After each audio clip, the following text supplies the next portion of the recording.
ಅಂದು ಸುರಭಿಯ ತಾಯಿ ರೇಣುಕಾ ಅವರ ಹುಟ್ಟುಹಬ್ಬದ ದಿನವಾಗಿತ್ತು.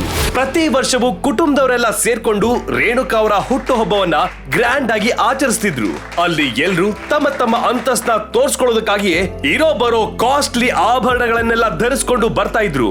ಫಂಕ್ಷನ್ ಶುರುವಾಗ್ತಲೇ ರೇಣುಕಾ ಸ್ಟೇಜ್ ಮೇಲೆ ಹೋಗಿ ಮಾತಾಡೋಕೆ ಶುರು ಮಾಡಿದ್ರು. ನನ್ ಬರ್ತ್ಡೇ ಪಾರ್ಟಿಗಾಗಿ ಪ್ರತಿ ವರ್ಷವೂ ನೀವೆಲ್ಲರೂ ಒಂದಾಗಿ ಸೇರೋದು ನನಗೆ ತುಂಬಾನೇ ಖುಷಿ ವಿಷಯ. ಇವತ್ತು ನನ್ನ ಹುಟ್ಟುಹಬ್ಬ ಮಾತ್ರ ಅಲ್ಲ, ಅದ್ರ ಜೊತೆಗೆ ಇನ್ನೊಂದು ಮುಖ್ಯವಾದ ವಿಷಯ ನಿಮ್ಮೆಲ್ಲರಿಗಾಗಿ ಕಾಯ್ತಾ ಇದೆ. ಅದಕ್ಕೂ ಮುಂಚೆ ಎಲ್ರೂ ಊಟ ಮಾಡ್ಕೊಂಡು ಎಂಜಾಯ್ ಮಾಡಿ.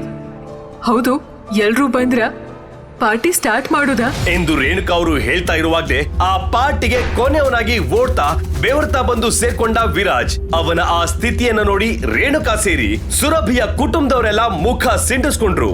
ಇದನ್ನ ನೋಡಿದ ಭರತ್ ತನ್ನ ಕೆಲಸವನ್ನ ಆರಂಭಿಸಿದ. ಏನ್ ವಿರಾಜ್, ದೊಡ್ಡ ಬಿಸ್ನೆಸ್ ಮಾಡೋರೆಲ್ಲ ಸರಿಯಾದ ಸಮಯಕ್ಕೆ ಬಂದ್ಬಿಟ್ರು. ಆದ್ರೆ ಮನೆಯಲ್ಲೇ ಕುತ್ಕೊಂಡು ಬಿಟ್ಟಿಯಾಗಿ ಊಟ ಮಾಡ್ಕೊಂಡಿರೋ ನೀನು ಇಷ್ಟ ಲೇಟ್ ಆಗಿ ಯಾಕೆ ಬರ್ತಿದ್ಯಾ?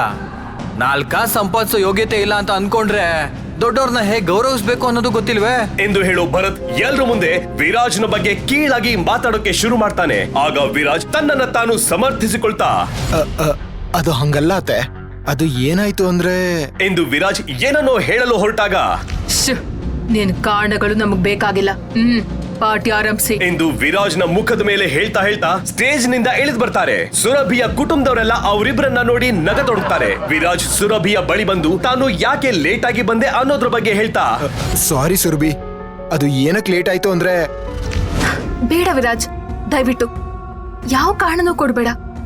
ನಾನು ಮನೆಯಿಂದ ಹೊರಟಾಗ್ಲೇ ನಿನ್ನ ಕರೆದೆ, ಆಗ್ಲೇ ಬರ್ಬಹುದಿತ್ತು. ಆದ್ರೆ ಯಾವ್ದೋ ಮುಖ್ಯವಾದ ಕೆಲ್ಸ ಅಂತ ಹೇಳಿ ಈಗ ಎಲ್ರ ಮುಂದೆ ತಲೆ ತಗ್ಸುವಂತ ಮಾಡ್ಬಿಟ್ಟಿಯಲ್ಲ, ಅದ್ನ ಬಿಡು. ನನ್ ಕುಟುಂಬದವ್ರ ಬಗ್ಗೆ ನಿನಗೆ ಗೊತ್ತಿಲ್ವಾ? ಒಳ್ಳೆ ಡ್ರೆಸ್ ಆದ್ರೂ ಹಾಕೊಂಡ್ ಬರ್ಬೋದಿತ್ತಲ್ವಾ? ಕೇಳಿದ್ರೆ ಹಣನೂ ಕೊಡ್ತಿದ್ನಲ್ಲ. ಈಗಲೇ ಡೌನ್ಲೋಡ್ ಮಾಡಿ ಪಾಕೆಟ್ FM ಮತ್ತು ಕೇಳಿ ವೀರಮಾಣಿಕ್ಯ.